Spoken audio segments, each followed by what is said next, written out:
Oke, jadi gue ngeprank RC Ramadan dan ternyata berhasil cuy. Dan dia bilang ke gue katanya dia bakal ngapus seluruh konten-konten roastingnya dia cuy. Jadi tonton video sampai habis karena ini menarik banget gitu cuy buat dibahas. Halo semua, kembali lagi bersama gue di channel Alif DZ.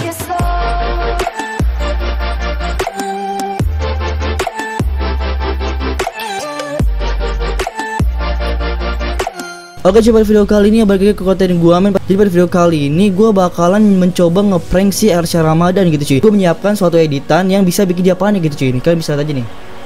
Nih, gue bikin editan kayak gitu cuy. Udah persis banget kayak di tribunnya gitu cuy. Nah jadi kan dia ini lagi viral banget gitu cuy. Karena dia menghina NCT Dream gitu cuy, yang lagi viral di trending nomor 1 YouTube kan. Dan dimana ya banyak banget K-popers yang nge-hate dia. Dan banyak juga gitu yang komen di video gue, "Bang, reaction lagi dong si RC Ramadan, dia menghina Budi, dia menghina Halilintar." Banyak dah pokoknya dia gitu-gitu cuy. Dia pokoknya banyak banget yang komen ke gue kayak gitu cuy. Dan banyak juga yang minta ke gue, "Bang, telepon RC Ramadan lagi bang." Nah jadi pada video kali ini gue gak mau telepon lagi karena gue males ngomong sama dia. Jadi gue ngeprank aja gitu cuy, biar dia tobat beneran gitu cuy. Dia bener-bener kapok gitu buat ngelanjutin konten-konten dia yang gak jelas itu cuy. Nah oke, tapi sebelum lanjut video ini gue mau kalian tekan like dan subscribe di bawah. Dan jangan lupa juga nyalakan icon loncengnya ya cuy, biar kalian dapat notifikasi kalau misalkan gue upload video baru men. Dan follow juga Instagram gue di @alifdzk_ ya. Jangan subscribe dong cuy, follow juga Instagram gue cuy, karena gue juga aktif di Instagram gitu men. Jadi langsung aja follow dan subscribe sekarang. Nah jadi tanpa basa-basi nih, gue udah nyediain room chatnya cuy, kayak bisa lihat aja nih. Di sini jam 15.15 tadi cuy, ini baru gitu. Ini gue record jam 5 dan tadi jam 3 tuh gue chat tuh. "Bro, gue Alif DZ nih, ada yang pengen gue kasih tahu nih. Ini gue pengen mulai ngepranknya gitu cuy." Terus dia bilang, "Apa bro?" Nah terus langsung aja gue balas ya kan. "Gue kan udah pernah ngingetin nih bro, biar ganti konten kan. Nah tapi lu belum ganti konten juga kan." Nah jadi seminggu yang lalu tuh gue bikin video tentang dia. Gue nelpon dia gitu cuy, gue nelpon dia dan gue suruh tobat gitu. Dan dia mau tobat dan ternyata dia nggak konsisten sama kata-kata dia di video gue itu cuy. Nah jadi gue ingetin lagi sekarang ini cuy, karena dia semakin membahayakan gitu, semakin kayak aduh kayak merugikan orang banyak gitu cuy. Nah alhasil lu mau tahu bro apa yang terjadi? Gue tanya gitu kan, bisa bikin lu panik nih bro. Terus dia bilang, "Iya bro." "Apa bro? Dilaporkan kan bro?" Nah di sini aja dia udah tahu gitu cuy. Dia udah tahu gue bakal bikin prank ya kayak ngelaporkan gitu cuy. Nah jadi gue waktu itu sambil ngedit juga kan, gue sambil ngedit terus gue bilang bentar. Terus dia kata dia oke cuy. Nah terus gue send kan di sini nih kayak gini nih cuy, gue send gambar kayak gini cuy. "Polisi sedang mencari YouTuber dengan nama RC Ramadan atas kasus ujaran kebencian, terancam 5 tahun penjara." Wah gila, ini gue ngeditnya niat gitu cuy. Ini kayak bener-bener kayak gimana ya, kayak gak nyata itu kalau misalkan itu editan gitu cuy. Biar sengaja sih gue bikin dia kapok banget gitu cuy. Itu sengaja banget gue biar dia bikin sampah YouTube gitu dan gak bikin orang-orang kesel gitu cuy. Nah terus gue bilang lagi kayak gini, "Nah bro, gue dapat banyak info bro. Itu gue dapat dari teman bokap gue bro ya. Sepik-sepik aja gitu cuy biar dia percaya ya kan, yang tim polisinya." Nah di sini dia udah mulai panik nih cuy. Dia udah mulai panik ya kan. "Tapi saya dapat informasi cuman disuruh menghapus bro dalam waktu 1 minggu." Hah? Gue kaget kan. Kok dia udah dilaporin duluan gitu cuy. Gue kaget gitu cuy. Terus gue bilang, "Itu sama siapa bro?" Dan dia ngirimin SS-an kalau misalkan dia itu udah di report beneran gitu cuy. Wah gila, ini sih bener-bener kayak bikin gimana gitu. Jadi RC Ramadan ini cuy, dia dapat ancaman kalau misalkan dia ngapus videonya sampai 1 minggu, dia bakalan dibawa ke jalur hijau gitu cuy. Wah, jadi buat kalian nih yang "Bang, laporin aja bang ke polisi bang, laporin bang." Tanpa gue laporin aja cuy, dia udah dilaporin sama orang-orang banyak gitu cuy. Kenapa? Karena ya lu tahu sendiri kan, kalau misalkan yang nonton video dia itu banyak banget gitu cuy, hampir 200.000 men. Wah kacau sih. Nah jadi makanya banyak banget yang laporin dia. Dan ada yang email dia cuy, dia nge-SS ke gua tuh. Wah gila, gue kaget gitu. Niatnya ngeprank dia biar dia panik, malah jadi gue yang kaget gitu cuy. Karena ya wah gila, ini orang udah berbahaya banget nih, udah penjara tuh kayak udah di depan mata gitu cuy. Terus gue sepak-sepik lagi ya kan, biar gue itu dipercaya juga gitu. Terus gue bilang, "Berarti ancaman lu nggak cuma itu bro, ini lu udah viral ke mana-mana." Terus gue nasihatin nih, gue mulai kayak keluar lah kebijakan gue gitu cuy. Jadi gue kayak hobi aja gitu kan. Terus gue bilang, "Penyesalan datang terakhir bro," gue bilang gitu kan. Terus gue gini, ini belum terlambat. Kenapa gue bilang belum terlambat? Karena dia masih bisa untuk menghapus videonya sebelum 1 minggu itu cuy. Dan dia juga bisa meminta maaf kepada orang-orang yang dia hina gitu cuy. Jadi dia masih punya kesempatan lah sebelum dia masuk penjara gitu cuy, buat minta maaf. Jadi jangan sampai dia masuk penjara gitu cuy. Itu kan misalkan aja ya kan.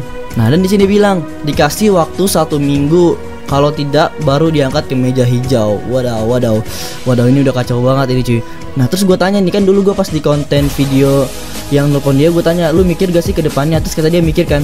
Terus gue tanya lagi sekarang, gue tagih gitu cuy, dulu lu pernah mikir gak sampai kesini kalau misalkan lu bakal dipenjarain gitu cuy? Kan gue pernah ngingetin tuh, dan ternyata gue nggak dijawab gitu cuy. Terus dia langsung jawab lagi, terus kalau dari info email itu saya disuruh menghapus bro.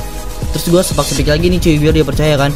Ini beda lagi bro, beda yang lapor mungkin, padahal tuh gue editan doang gitu cuy, buat bikin dia kapok, sekapok-kapoknya gitu cuy, biar gak gimana ya, biar kayak nggak merugikan orang lain dan juga dia dan nggak bikin perpecahan gitu cuy. Gue tanya nih, lu udah hapus videonya bro? Ini lu panik gak nih atas apa yang lu lakuin bro? Gue tanya gitu ya kan, gue tanya gitu cuy. Terus dia bilang sudah bro, sudah dihapus sama dia cuy. Terus kata dia, ya panik banget lah. Ya jelas cuy paniknya gimana ya kan, lu tau sendiri kalau misalkan lu lihat penjara di depan mata lu nih, lu bisa tahu lah gimana sepaniknya. Tapi ya semua yang kita lakukan itu ada pertanggung jawabnya cuy. Jadi kalau misalkan kita berani mengambil tindakan, kita juga harus berani ngambil resikonya, dan kita harus tanggung jawab sama tindakan kita itu cuy. Mau tindakan kita itu benar atau enggak, ya kita harus tanggung jawab gitu tuh. Apapun yang terjadi ya pokoknya kita harus tanggung jawab gitu men. Nah dia di sini bilang panik banget gitu cuy. Terus gue bilang lagi kan, nah kan lu tahu kan bakal jadi kayak gini, bakalan banyak bro laporan yang datang nanti ya. Gue jujur aja ya, karena video dia tuh udah banyak banget yang cross, kan otomatis lebih banyak lagi orang-orang yang bakal ngelaporin dia gitu cuy. Nah terus di sini cuy, di sini dia ngasih lagi ke gue screenshot email gitu cuy dari SM Ton Indonesia gitu cuy. Wah parah sih ini udah.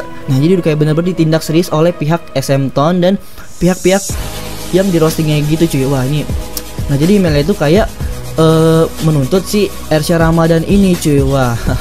Wah ini gue gak bisa berkata-kata lagi cuy, ini gue udah bener-bener kayak wah gitu. Oke, terus dia nanya nih cuy, terus gimana ini bro? Nah dia pusing nih di sini nih, dia kayak udah mulai masuk ke prank gitu cuy, udah mulai ke prank gitu cuy. Dari solusi email ini disuruh menghapus konten yang bersangkutan dengan NCT Dream. Kalau tidak baru ditindak lanjuti cuy. Nah oke, jadi di sini gue istilahnya gue ngasih saran gitu cuy. Karena gimana cuy, seseorang itu kan mungkin aja berada dalam kesalahan, tapi apakah orang tersebut akan terus mengikuti kesalahan-kesalahannya itu cuy? Kan enggak juga kan. Nah jadi di sini gue mencoba gitu cuy, gue cobain buat nasihatin dia lah. Gue bilang gini bro, gue gituin kan, gue ada saran nih, tapi dengerin kali ini, jangan lu anggap remeh cuy. Nah gue bilang kayak gitu cuy, karena saran gue yang kemarin pas gue record teleponan sama dia nggak didengerin sama sekali cuy, itu bener-bener parah sih. Nah terus dia tanya kan, apa saran gue nih? Terus gue bilang kan sarannya nih cepet-cepet lu bikin klarifikasinya, minta maaf, gue bilang gitu cuy. Terus lu jelasin dah tuh semuanya, tujuan lu dan lain sebagainya. Terus next kontennya lu berubah gitu, gue suruh lu berubah, jangan jatuh di lubang yang sama cuy. Jadi dia tuh udah pernah jatuh di lubang yang sama, minta maaf, dan jatuh lagi ke lubang yang sama gitu cuy. Sama kayak ngulang-ngulang gitu terus ya kan. Nah itu kan gak ada manfaatnya juga gitu cuy. Jadi ya makanya bilang ke dia, gue tegasin jangan sampai jatuh di lubang yang sama gitu men. Terus dia bilang kayak gini, ya bro nanti saya buat bro, makasih bro atas sarannya. Siap bro, makasih banget bro. Dia bilang kayak gitu cuy. Kalau masih Indonesia yang tahu, itu masih sedikit ringan lah cuy. Tapi kalau di internasional cuy, wah gila berat parah gitu cuy. Beratnya berat parah. Dimana yang pertama mempermalukan Indonesia di muka internasional, dan yang kedua ya hukumannya bisa berat banget gitu cuy. Dan dari screenshotan tadi tuh dia tuh terancam 4 tahun penjara atau denda 750 juta men. Wah itu bukan angka yang kecil cuy. AdSense aja tuh nggak mampu buat ngebayar itu gitu cuy. Wah.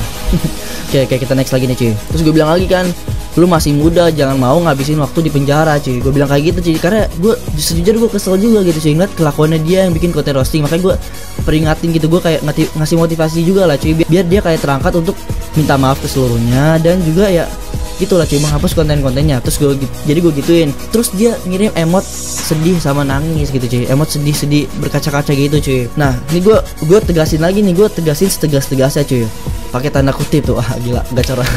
Gue giniin cuy, konsisten bikin konten positif walau dislike banyak, karena netizen juga bisa berubah kalau lu berubah. Kayak gue gituin cuy.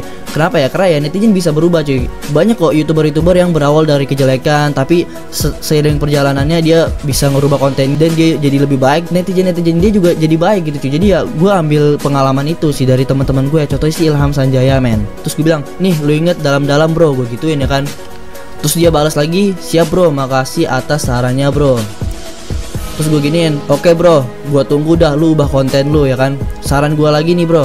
Nah terus dia bilang ke gue, kalau nggak ada lo nggak tahu bro, gue mau ngapain lagi. Asik, gue jadi kayak apa ya kesannya. Gue jadi kayak apa gitu kesannya. Oke. kita lanjut lagi cuy. Gue bilang kayak gini nih, hapus semua video lu yang berbau roasting kebencian, gue gituin ya kan, karena bisa banyak yang laporin nanti cuy. Bener gak gue? Bener gak? Terus dia bilang, siap bro, nanti saya hapus bro. Nah jadi dia udah bilang ke gua kalau misalkan dia mau ngapus seluruh konten-konten yang berbau roasting kebencian gitu cuy.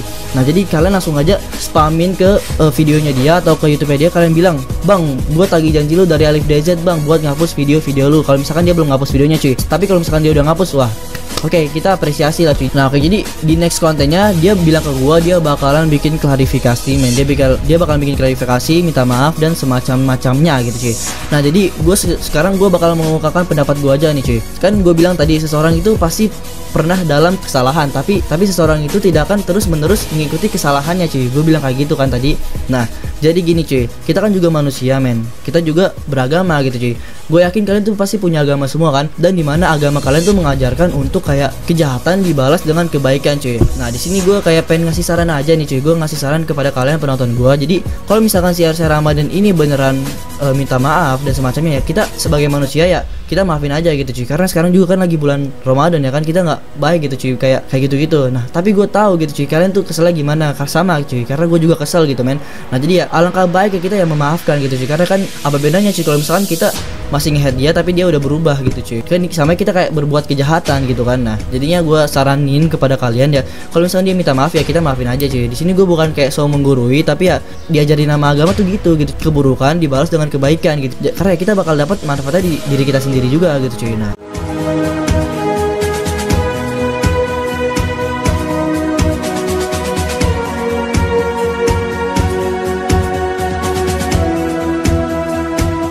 begitu aja cuy video gue pada kali ini cuy ya.